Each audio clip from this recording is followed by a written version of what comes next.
La rentrée 2024 s'annonce bien, voire très bien. Pourquoi?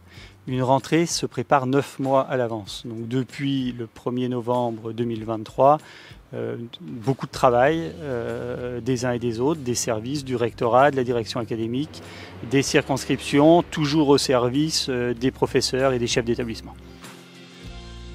Peut être en fragilité sur certains territoires ou dans certaines disciplines.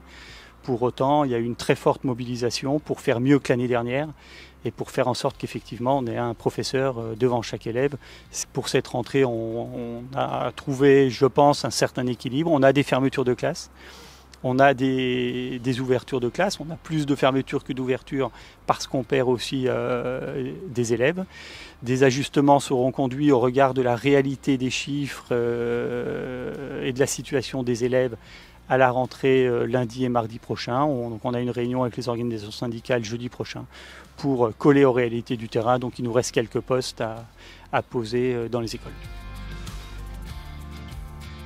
On peut être en fragilité sur la ressource humaine. Il est parfois difficile de trouver des collègues, a fortiori sur les territoires les moins urbains. Mais précisément ces territoires, parce qu'on sait que c'est compliqué, sont notre priorité avec Philippe Legendre, chef du service École Inclusive. Il y a eu un gros changement et une prise de conscience très forte à la rentrée dernière sur le harcèlement scolaire. Donc aujourd'hui, les circonscriptions, les collèges et les lycées sont équipés avec des équipes de proximité pour suivre ces situations, pour trouver des solutions et toujours protéger les victimes. Au niveau du département, on a également un service particulier qui vient en appui des structures scolaires et qui vient soutenir tout ce qui peut être fait. C'est une exigence absolue. Les élèves doivent pouvoir aller à l'école sereinement avec le plaisir d'apprendre. Soyez heureux à l'école, respectez vos professeurs et travaillez.